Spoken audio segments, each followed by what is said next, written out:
à tous, aujourd'hui on se retrouve pour une nouvelle vidéo interaction avec notre toile sur le module HTML5 Canva. Aujourd'hui nous allons voir comment dessiner une ligne complexe selon le dernier cours. Tout d'abord nous allons réaliser ceci à l'aide de ce scénario. Actuellement nous avons notre toile que nous avons codée dans la précédente vidéo où on y avait ajouté 3 lignes simples. Aujourd'hui nous allons rendre une de ces lignes complexes, qui est la première ligne, la bleue. Nous allons supprimer la jaune et la rouge pour pouvoir réaliser une ligne complexe bleue. Pour ceci, nous avons besoin de notre toile codée dans la précédente vidéo et utilisée dans notre précédente vidéo. Ensuite, de notre éditeur de texte pour pouvoir modifier notre ligne pour avoir ceci comme résultat. Et ensuite, nous devons connaître certaines coordonnées de notre toile, ce qui va nous permettre de pouvoir mettre une ligne d'ici à ici, ici à ici, ainsi de suite. Je vais vous montrer après avec un schéma pour mieux comprendre. Avant d'aller à notre éditeur de texte, je vais vous présenter comment nous allons réaliser cette ligne complexe.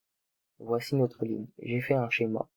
Pour réaliser une ligne, nous avons besoin d'un point de départ et ses coordonnées, d'un second et de son point de fin avec ses coordonnées.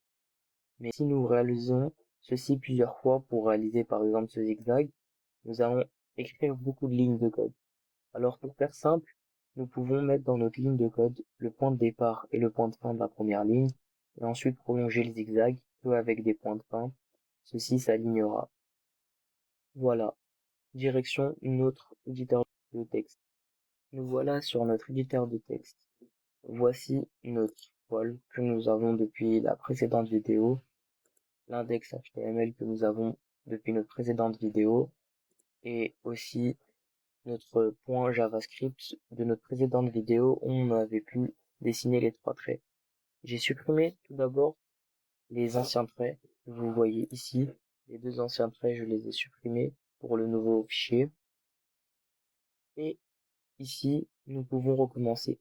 Tout d'abord, nous avons la réinitialisation de la toile ici. Ensuite, ici, nous pouvons changer la couleur de notre toile. Du coup, j'enlève le commentaire. Cette commande context.strokeStyle blue change la couleur de notre ligne. Ici, je dis sur mon éditeur de texte que la couleur de ma ligne complexe sera bleue. Ensuite, je donne une taille à ma ligne complexe. Je donne 2 pour qu'elle soit un peu plus visible. Et ensuite, nous pouvons commencer comme le schéma que je vous ai montré précédemment. Tout d'abord, on commence par mettre le point de départ, le point A avec ses coordonnées XY comme je vous ai dit dans la première vidéo. Ensuite, pour réaliser, pour le moment, nous avons que notre point de départ. Ensuite, du coup, je mets le point de fin pour réaliser notre première ligne, que vous voyez ici. Ensuite, quand ces 2 lignes ont été faites, nous avons le point de départ et le point de fin de la ligne B. Ceci nous réalisera une ligne. Pour que la ligne soit dessinée, nous n'oublions pas d'ajouter le contexte.stroke. Ceci dessinera notre ligne. Ensuite, nous sauvegardons et nous lançons avec le serveur et nous voyons que nous avons notre première ligne. Ensuite, comme réalisé dans le schéma, nous allons réaliser les autres lignes pour réaliser un zigzag, mais que avec des points de fin.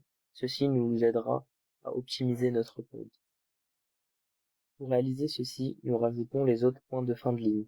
Ici, regardez toujours avec les coordonnées, on joue avec les coordonnées, et ici, je sauvegarde, on peut réaliser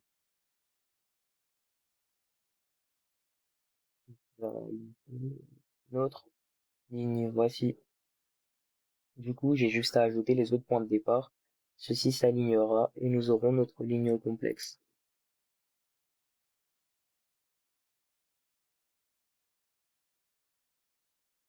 Regardez, je sauvegarde. Ici, j'ai tous les points du schéma que je vous ai montré précédemment. Et nous pouvons aller directement sur notre fichier. Voici notre toile et nous avons bien notre ligne complexe que nous devons avoir. Nous avons bien réussi à réaliser notre scénario. Nous nous retrouvons dans la prochaine vidéo où nous allons voir comment faire les pas de ligne. À la prochaine.